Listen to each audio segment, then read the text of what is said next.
आखिर जिंदगी में असली सुखी कौन सा व्यक्ति है?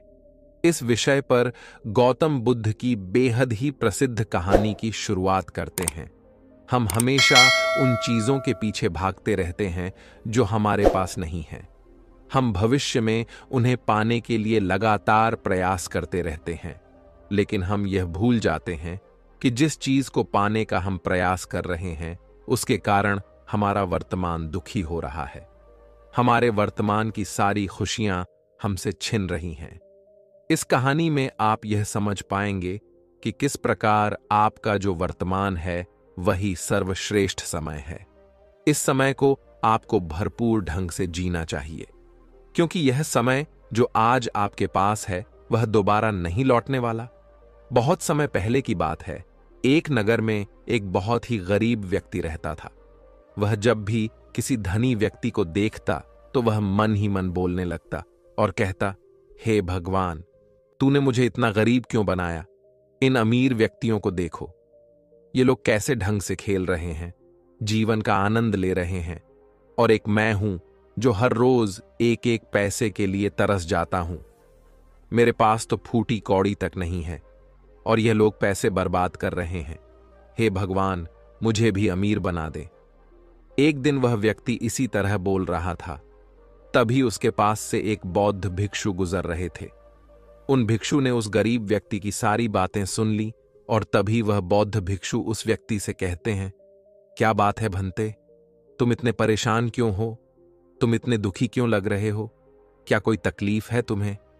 तभी वह व्यक्ति कहता है, हे गुरुदेव, मैं बहुत दुखी हूं, मैं बहुत गरीब हूं। मेरे पास तो खाने तक के लिए पैसे नहीं बचते। मैं एक एक पैसों के लिए तरस जाता हूं। इस दुनिया में मेरा कोई नहीं। मैं सुखी होना चाहता हूं। मुझे सुखी होना है, मुझे अमीर होना है। हे गुरुवर, क्या आप मुझे कोई ऐसा उपाय बता सकते हैं जिससे मैं जल्द से जल्द अमीर हो जाऊं और मेरे पास किसी चीज की कोई कमी ना रहे? उस व्यक्ति की यह बात सुनकर उन बौद्ध भिक्षु ने उस व्यक्ति की तरफ ध्यान से देखा और फिर उस व्यक्ति को कहते हैं, भंते, तू मेरे साथ चल। इतना कहकर वह भिक्षु उस गरीब व्यक्ति को एक अमीर व्यक्ति के घर ले गए। उस अमीर के घर को देखकर उस गरीब व्यक्ति की आंखें फटी की फटी रह गईं। उस गरीब व्यक्ति ने उन भिक्षु से कहा, हे गुरुवर, इतना अमीर होने के लिए तो मैं कुछ भी कर सकता हूं। यदि मेरे पास इतने पैसे हो तब तो क्या ही बात है। इस घर में तो कितना आनंद आता होगा। तभी वह भिक्षु मुस्कुराने लगे और उस गरीब व्यक्ति से कहते हैं, इसीलिए तो मैं तुम्हें यहां पर लाया हूं।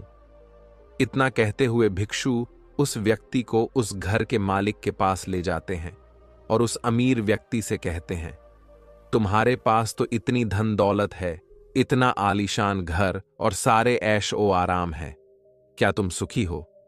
तभी व्यक्ति जरा सा मायूस होकर उन बौद्ध भिक्षु से कहता है, हे गुरुवर, कैसा सुख? केवल धन दौलत होने से सुख तो नहीं आ जाता। मैं तो जन्म से ही अंधा हूं और एक अंधे के जीवन में सुख कैसे हो सकता है? सुखी तो वे लोग हैं जिनके पास आंखें हैं, जो लोग इस संसार को देख पा रहे हैं, इसकी खूबसूरती को आंख भर के निहार पा रहे हैं। हे गुरुवर, मैं तो बस इतना ही चाहता हूं कि केवल मुझे कुछ पलों के लिए ही सही, लेकिन इस संसार को देखने का अवसर प्राप्त हो।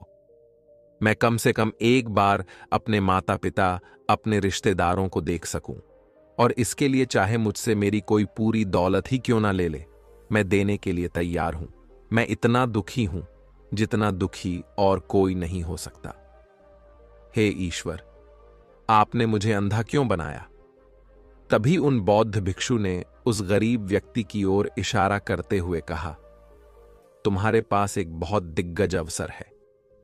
यदि तुम चाहो तो केवल अपनी आंखें देकर तुम इस अन्य व्यक्ति की सारी धन दौलत ले सकते हो और उसके बाद तुम भी अमीर बन जाओगे। तुम भी सुखी हो जाओगे, तुम्हें तुम्हारा सुख मिल जाएगा और इस अंधे व्यक्ति को उसका सुख प्राप्त हो जाएगा। तभी वह गरीब व्यक्ति कहता है, नहीं नहीं गुरुजी, आप ये क्या कह रहे हैं? बिना आंखों के मैं अमीर होकर क्या करूंगा? ना गुरु, ना मैं अपनी आंखें नहीं दूंगा। तभी वह बौद्ध भिक्षु उस गरीब व्यक्ति से कहते हैं, एक बार फिर से सोच लो, इतना अच्छा अवसर तुम्हें दोबारा नहीं मिल पाएगा। तभी वह गरीब व्यक्ति कहता है, यदि आपके पास कोई और मार्ग है तो बताइए, अन्यथा मैं अपने घर चलता हूं। तभी वह भिक्षु उस युवक से कहते हैं, ठीक है, ठीक है, यदि तुम अपनी आंखें नहीं देना चाहते तो कोई बात नहीं, हम कोई और रास्ता निकाल लेते हैं। तभी वह बौद्ध भिक्षु उस व्यक्ति का हाथ धरकर उसे एक और धनी व्यक्ति के घर ले जाता है। इस धनी व्यक्ति का घर पहले वाले धनी व्यक्ति से और भी ज्यादा विशाल था। यह देखकर वह गरीब व्यक्ति कहता है, अरे अरे, इतना आलीशान घर मैंने आज तक नहीं देखा था। तभी वह बौद्ध भिक्षु उस गरीब व्यक्ति को उस धनी व्यक्ति के पास ले जाते हैं और उस धनी व्यक्ति से कहते हैं, आप तो बहुत सुखी होंगे, आपके पास इतना आलीशान घर है, इतनी धन दौलत है, सारे ऐशो आराम है, आपको तो किसी चीज की कोई कमी नहीं, आप अवश्य ही बहुत सुखी होंगे। तभी वह धनी व्यक्ति मायूस होकर उन बौद्ध भिक्षु से कहता है, आप यह कैसी बातें कर रहे हैं? आप तो जानते हैं कि मेरे दोनों हाथ काम नहीं करते, मैं अपाहिज हूं। यह जो इतनी धन दौलत आप देख रहे हैं, इन्हें देखकर भी मैं अपने हाथ वापस नहीं ला सकता। तो ऐसे में यह धन दौलत मेरे किस काम की? इससे तो अच्छा होता कि ईश्वर ने भला ही मुझे गरीब बनाया होता, लेकिन कम से कम मेरे दोनों हाथ मुझे सही दे देता। ना जाने भगवान ने मुझे क्यों अपाहिज बना दिया। जितना दुखी मैं हूं, उतना दुखी और कोई नहीं होगा। तभी एक बार फिर उन बौद्ध भिक्षु ने उस गरीब व्यक्ति की ओर इशारा करते हुए कहा, भंते, तुम्हारे पास एक और मौका है। यदि तुम चाहो तो अपने दोनों हाथ देकर इस अमीर व्यक्ति की सारी धन दौलत ले सकते हो। क्या कहते हो? क्या तुम तैयार हो? और अब की बार तो तुम्हें आंखें भी नहीं देनी होगी, तुम्हारी आंखें तुम्हारे साथ ही रहेंगी।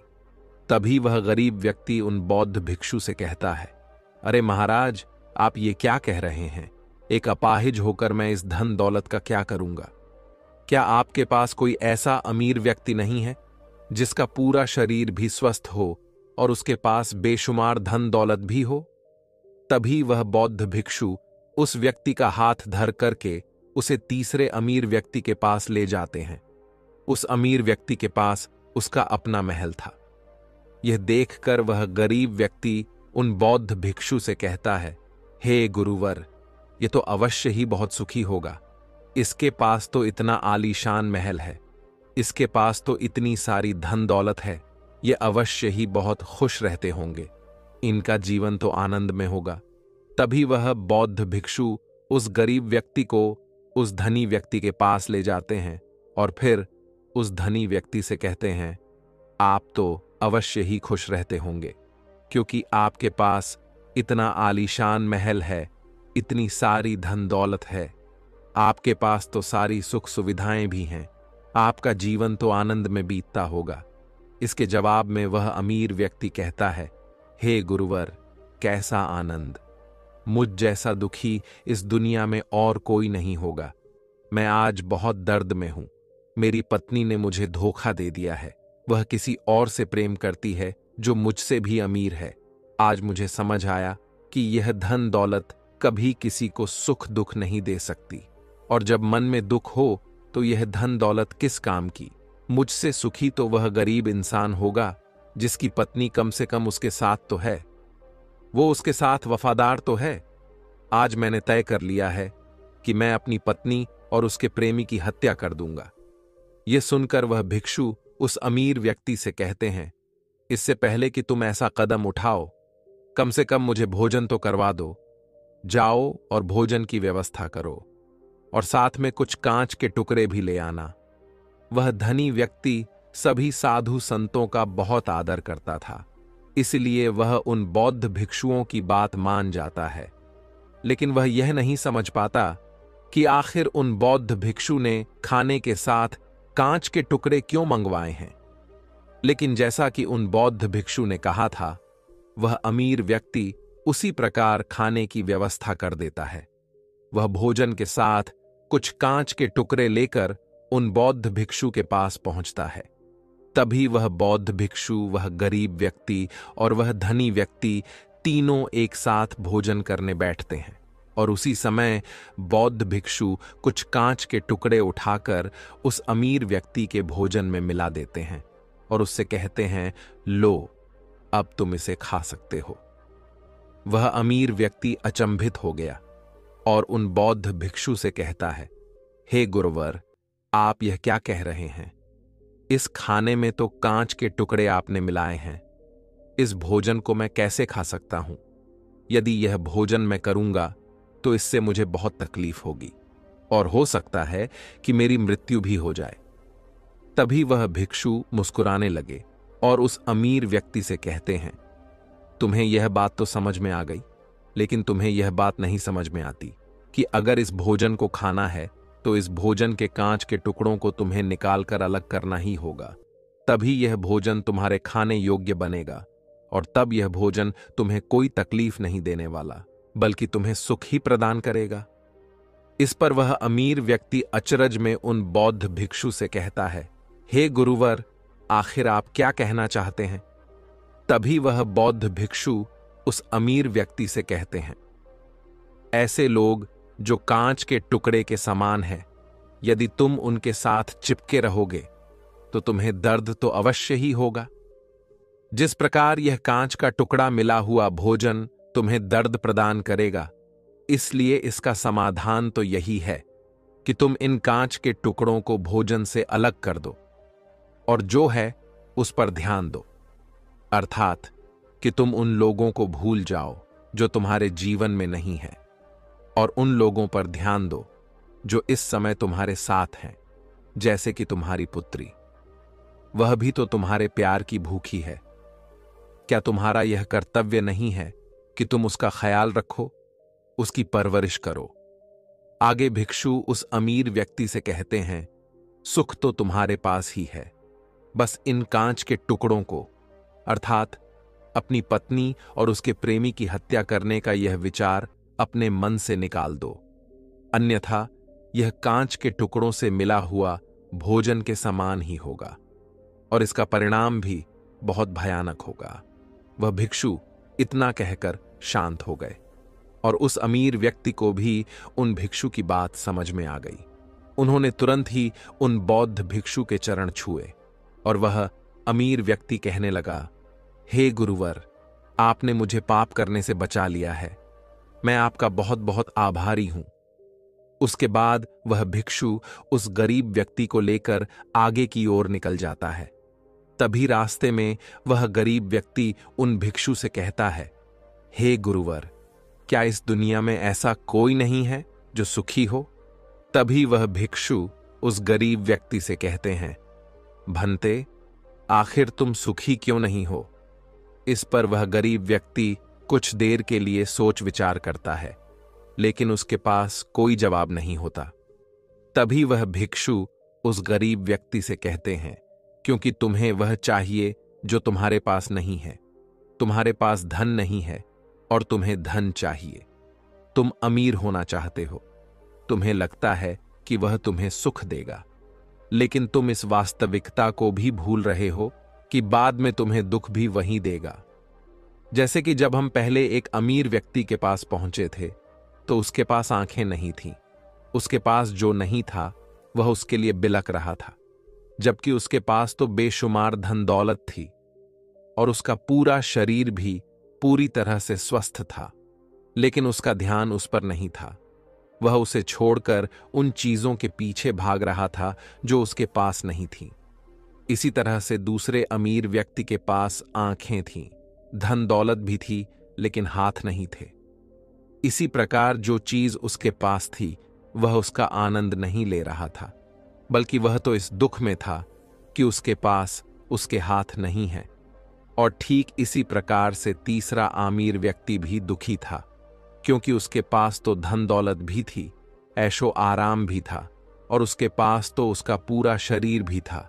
वह पूरी तरह से स्वस्थ और तंदुरुस्त भी था, लेकिन फिर भी वह दर्द में था, क्योंकि उसे उसकी पत्नी ने धोखा दे दिया था, जो उसकी कभी हो ही नहीं सकती थी।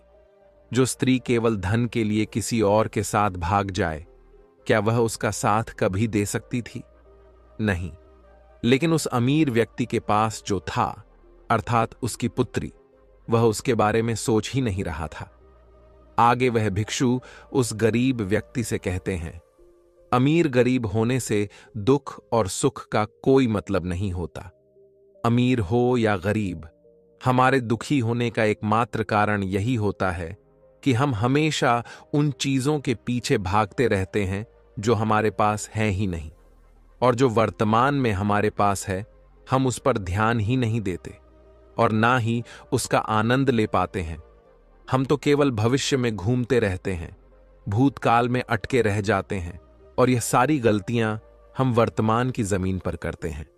और यही कारण है कि तुम कभी आनंदित हो ही नहीं पाते, तुम कभी खुश नहीं रह पाते, क्योंकि जो आनंद का समय है, अर्थात वर्तमान का समय है, वह तो यूं ही नष्ट हो जाता है। तभी आगे वह भिक्षु उस गरीब व्यक्ति की ओर इशारा करते हुए कहते हैं, भंते, तुम मुझे यह बताओ, क्या तुम्हारे पास उन तीनों अमीर व्यक्तियों के दुखों में से कोई एक भी दुख है? तभी वह गरीब व्यक्ति सोच विचार कर उन भिक्षु से कहता है, नहीं, मेरे पास उन अमीर व्यक्तियों के दुख में से कोई भी दुख नहीं है।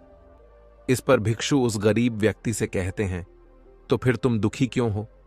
इसका जवाब देते हुए वह गरीब व्यक्ति उन भिक्षु से कहता है, हे गुरु, भले ही मैं उनके मुकाबले सुखी हूं, पर क्या धन कमाना या धन प्राप्त करने की इच्छा नहीं होनी चाहिए? क्या मुझे अपने वर्तमान को इसी तरह से स्वीकार कर लेना चाहिए? क्या मुझे हमेशा इसी तरह से गरीब रहना चाहिए? तभी भिक्षु दिल से मुस्कुराते हुए उस गरीब व्यक्ति से कहते हैं, वर्तमान में वर्तमान क्षण का आनंद लो। वर्तमान में ही ऐसे कर्म करो जिससे तुम्हारा भविष्य सुधर सके, लेकिन ऐसी चीजों के पीछे व्यर्थ समय न गवाओ जो तुम्हारे पास आज नहीं है। जो तुम्हारे पास आज है उसका आनंद लो, और जो तुम पाना चाहते हो उसके लिए केवल कर्म करो, और उस कर्म का फल तुम्हें भविष्य में मिलेगा। यानी इसकी चिंता में भी मत रहना, क्योंकि यदि तुम इसकी चिंता में रहोगे तो कभी सुखी नहीं रह पाओगे, भले ही हालात कितने भी बुरे क्यों ना हो। केवल अपने आज पर ध्यान दो और अपने कर्म मन लगाकर करो। इतना कहकर वह भिक्षु शांत हो गए, और गरीब व्यक्ति को भी उन बौद्ध भिक्षु की बात अच्छी तरह से समझ में आ चुकी थी। वह यह समझ चुका था कि अब से उसे अपने वर्तमान पर ध्यान देना है, उसे अपने वर्तमान को सुधारना है। उसके बाद उस गरीब व्यक्ति ने उन बौद्ध भिक्षु को प्रणाम किया और वापस अपने घर लौट गया। अब से वह गरीब व्यक्ति यह सोचकर हमेशा खुश रहने लगा कि कम से कम वह उन तीन अमीर व्यक्तियों से अधिक खुश है।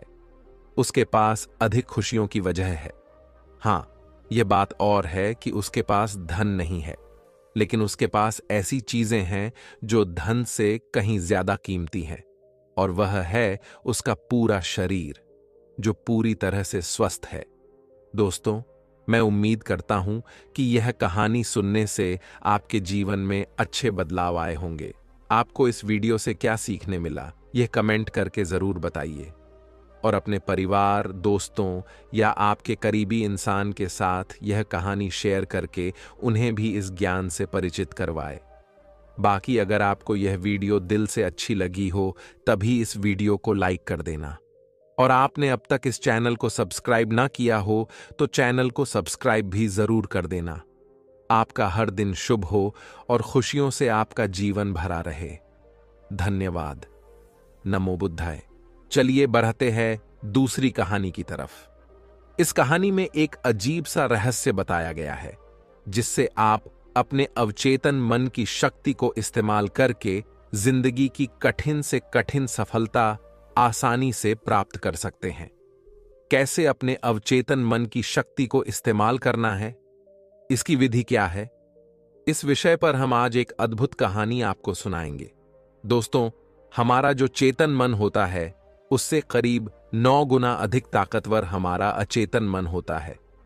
अगर 1 गुना ताकत हमारे चेतन मन के पास है, तो इसका अर्थ यह हुआ कि उससे 9 गुना अधिक ताकत हमारे अवचेतन मन के पास है, क्योंकि अवचेतन मन ही हमारे पूरे शरीर को नियंत्रित करता है। चेतन मन हमारे दिमाग का एक हिस्सा है जो हमारे विचारों और भावनाओं से प्रेरित होता है, और हमारा चेतन मन ही तर्क वितर्क करने में हमारी मदद करता है। लेकिन दूसरी तरफ हमारा अवचेतन मन यह तर्क वितर्क नहीं करता। यह उस जानकारी को ग्रहण कर लेता है जो इसे चेतन मन देता है। इसीलिए जैसा हम अपने अवचेतन मन में सोचते हैं, वैसे ही हम बनते चले जाते हैं।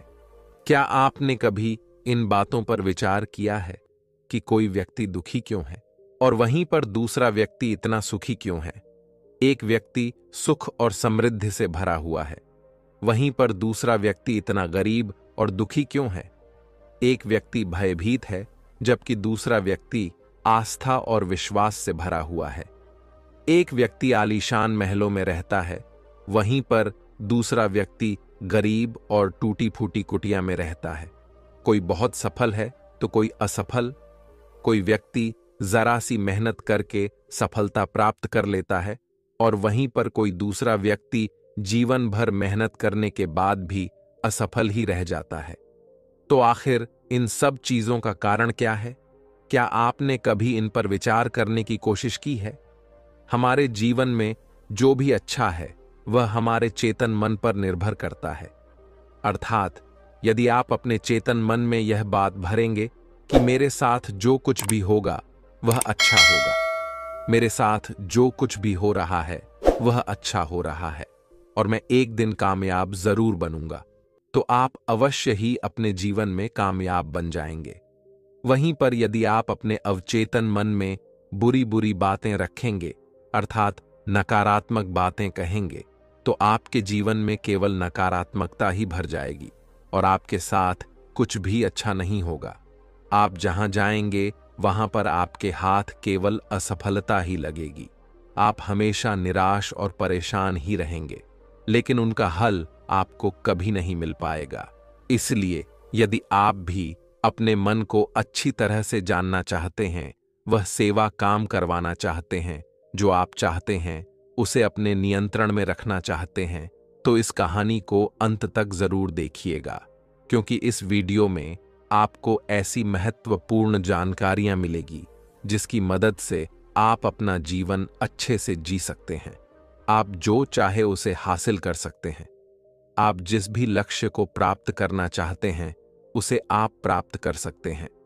आज की इस कहानी में हम यह जानने वाले हैं कि आखिर चेतन मन और अवचेतन मन में मुख्य अंतर क्या है और वह किस तरह से काम करता है, और हम अपने अचेतन मन में अच्छी बातें किस प्रकार से भर सकते हैं जिससे हमारा जीवन परिवर्तित हो सके, हम सफलता की ओर आगे बढ़ सके। बहुत समय पहले की बात है। एक नगर में एक बहुत ही प्रसिद्ध गुरु रहा करते थे। उनकी ख्याति दूर दूर तक फैली हुई थी। उनके आश्रम में उनके कई शिष्य भी थे। एक दिन संध्या के वक्त वह गुरुवर अपने सभी शिष्यों को बुलाकर उन्हें उपदेश दे रहे थे। वे कह रहे थे, शिष्यों, हमारा मस्तिष्क 2 भागों में विभाजित है, चेतन मन और अवचेतन मन। चेतन मन हमारे मस्तिष्क का पहरेदार है, वहीं पर अवचेतन मन हमारा मालिक है। उन गुरु की आवाज सुनकर एक शिष्य ने कहा, है गुरुदेव, आप क्या कहना चाहते हैं? आप कहीं यह तो नहीं कह रहे कि हमारे भीतर कोई और है जो हमें चला रहा है, जो हमारी सारी क्रियाओं पर नजर रखे हुए हैं? इस पर गुरुवर उस शिष्य को मुस्कुराते हुए कहते हैं, भंते, मैं तुम्हें एक छोटी सी कहानी सुनाता हूं। इस कहानी में तुम्हें तुम्हारे सवालों का जवाब मिल जाएगा। इस कहानी को ध्यानपूर्वक सुनना और इसे समझने का प्रयास करना। आगे गुरुवर कहानी बताते हुए कहते हैं, बहुत समय पहले की बात है। एक नगर में एक बहुत ही धनी सेठ रहा करता था और उसकी एक आलीशान हवेली भी थी। उसकी हवेली के द्वार पर हमेशा एक पहरेदार तैनात रहता था, और हवेली में जब भी कोई उपद्रव होता, कोई शोर शराबा होता, तो उसकी आवाज चारों ओर गूंजने लगती। और उस आवाज को सुनकर आसपास के लोग भी उस महल के पास आते और उस पहरेदार को खूब समझाने की कोशिश करते और कहते, देखो, तुम्हारी हवेली से बहुत सारी आवाजें आती हैं जिससे हमारे घर की शांति भंग हो जाती है। कृपया करके इन आवाजों को बंद करो। आखिर इस शोर शराबे में क्या रखा हुआ है? इस तरह से हल्ला करके तुम अपना जीवन कैसे शांति से बिता सकते हो? इस पर वह पहरेदार जवाब देते हुए कहता है, देखो भाई, मैं जानता हूं कि शोर करना बुरी बात है, लेकिन मैं क्या करूं? मैं भी इससे बहुत परेशान हूं। जो भी आवाजें होती हैं वह हवेली में होती है। इससे मेरी भी शांति भंग होती है। लेकिन आप मुझे क्यों समझा रहे हैं? इसका कारण मैं तो नहीं, इसका कारण तो मेरा मालिक है। आप उसे जाकर समझाइए। यह बात सुनकर लोग भी यह बात समझ जाते हैं कि बात तो सही है। आखिर इसमें इस पहरेदार की क्या गलती है?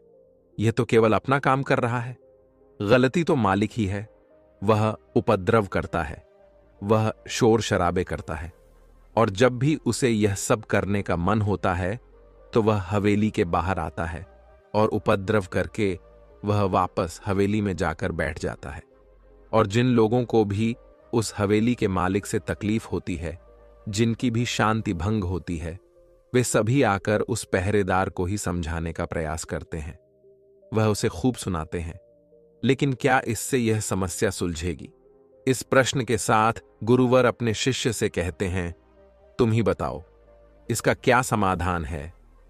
इस पर वे शिष्य गुरु के इस प्रश्न का जवाब देते हुए कहता है गुरुवर, जिन्हें भी उन हवेली के मालिक से तकलीफ है जो शोर शराबे करता है और लोगों की शांति भंग कर देता है, उन सभी को उनसे बात करनी चाहिए, तभी तो इसका समाधान निकलेगा।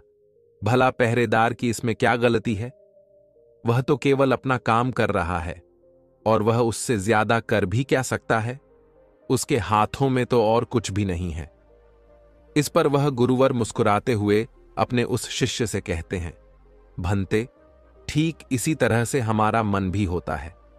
हमारा चेतन मन मनुष्य का पहरेदार होता है, और पहरेदार को यह अच्छी तरह से पता है कि क्रोध करना बुरी बात है, बुरे शब्दों का इस्तेमाल करना बुरी बात है, अश्लील ख्यालों में खोए रहना बुरी बात है। अर्थात हमारे चेतन मन को यह बात बहुत अच्छी तरह से पता है कि गुस्सा करना, आलस करना, काम वासना जैसे विचार गलत है। यह सभी विकार हमारे भीतर नकारात्मक विचार उत्पन्न करते हैं, जिससे हमारा विनाश होता है। लेकिन वह कर भी क्या सकता है? वह चीज उसके हाथों में है ही नहीं, क्योंकि वह चीज वह कर ही नहीं रहा। यह तो वह अंदर बैठा मालिक कर रहा है, अर्थात हमारा अवचेतन मन, जो हमसे कोई भी कार्य बहुत ही आसानी से करवा लेता है। और यह सभी बातें हम में से हर कोई अच्छी तरह से जानते हैं, और हमें ऐसा लगता भी है कि हम अच्छी तरह से समझ चुके हैं, जैसे कि वह पहरेदार समझता है। लेकिन वास्तविकता में तो इससे हमारे जीवन पर कोई भी बुनियादी फर्क नहीं होता। आगे वह गुरु उस शिष्य से कहते हैं, भंते, तुमने भी अपने आप को कई बार यह समझाने की कोशिश की होगी कि मुझे सुबह सही समय पर उठना है, आश्रम की साफ सफाई करनी है, भिक्षा मांगने जाना है, और रात को आने के बाद मुझे ध्यान भी करना है। लेकिन क्या इससे कोई फर्क हुआ? इसका जवाब देते हुए शिष्य कहता है, नहीं, बिल्कुल नहीं हुआ। मैंने कई बार अपने आप को समझाया है कि मुझे इस समय पर यह काम करना है, मुझे अपना समय व्यर्थ नहीं करना, मुझे अपने समय का इस्तेमाल करना है और मुझे आगे बढ़ना है।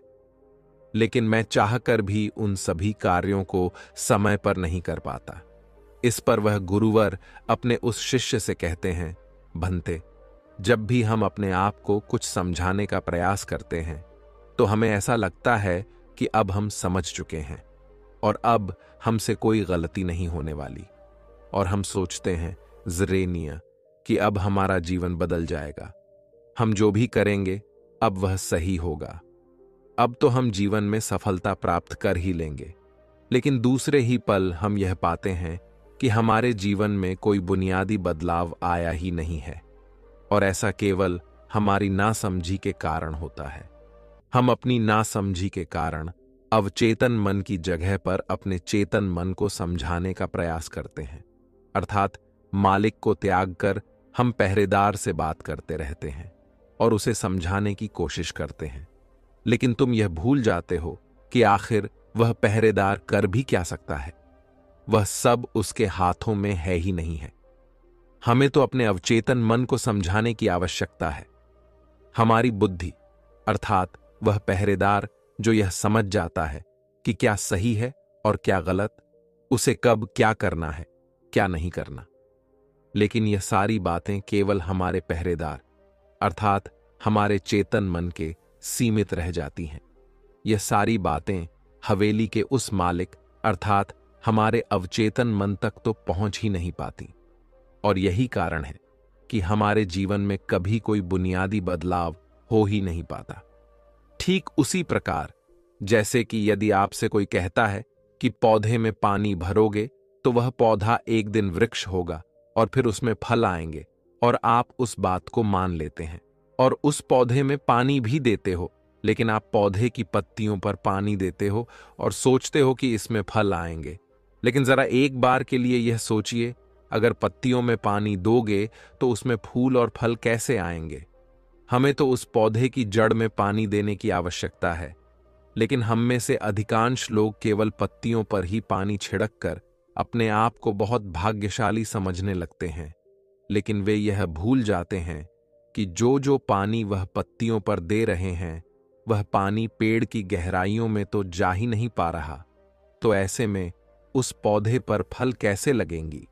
ठीक इसी प्रकार हम भी अपने मन के साथ करते हैं, और यही कारण है कि हम अपने जीवन में जो भी चाहते हैं वह हमें नहीं मिल पाता। हम अपने जीवन में फल चाहते हैं, लेकिन वह हमें नहीं मिल पाता। इस पर शिष्य उन गुरुवर से कहता है गुरुवर, तो फिर हमें क्या करना चाहिए? क्या ऐसा कोई उपाय है जिससे हम अपने चेतन मन की सारी बातें अपने अवचेतन मन तक पहुंचा सकें? ऐसी कोई प्रक्रिया है जिसमें हम अपने संदेश को अपने चेतन मन तक पहुंचा सके?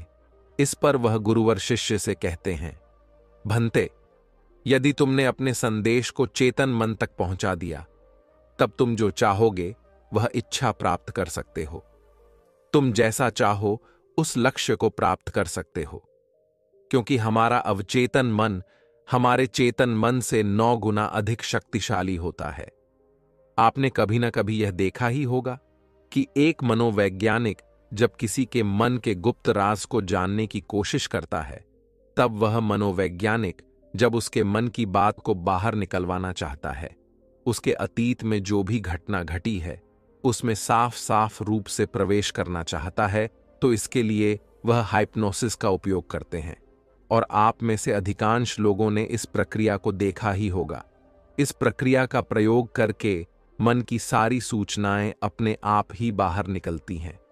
इस प्रकार किसी के भी मन को काबू में करके हम उससे जो चाहे वह कार्य करवा सकते हैं। हां, अब आपके मन में यह भी प्रश्न उठ रहा होगा कि शायद वह सभी हमारे अवचेतन मन की चाल को समझते हैं, वह इसे अच्छी तरह से जानते हैं कि उसे किस तरह से अपने काबू में किया जाता है।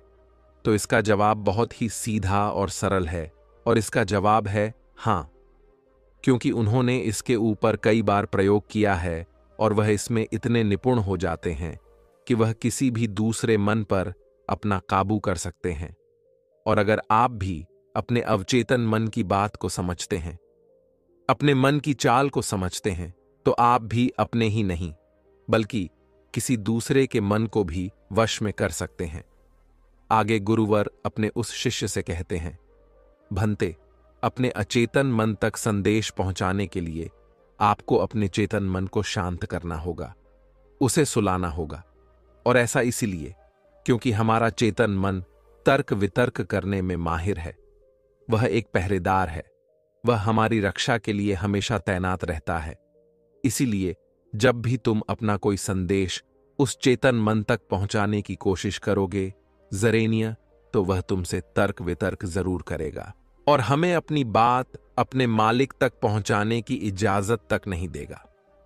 जब तक कि हम अपनी बात अपने चेतन मन को अच्छी तरह से समझा नहीं देते या उसे शांत नहीं कर देते, तब तक वह हमें उस हवेली में घुसने नहीं देगा। क्योंकि हमारी सामान्य बुद्धि अर्थात हमारा चेतन मन तर्क वितर्क करने में माहिर होता है, और यही कारण है कि हम में से अधिकांश लोग अपने अचेतन मन तक एक साफ और स्पष्ट संदेश पहुंचा ही नहीं पाते, और इसी कारण हम अपने अचेतन मन को भी अच्छी तरह से समझ नहीं पाते। और हमारा अचेतन मन तर्क वितर्क नहीं करता, उसे तो केवल साफ और स्पष्ट संदेश चाहिए जिस पर वह कार्य कर सके, और उस तक हम साफ और स्पष्ट संदेश तभी पहुंचा सकते हैं जब हमारा मन पूरी तरह से शांत रहेगा, जब हमारे मन में और कोई विचार नहीं होंगे।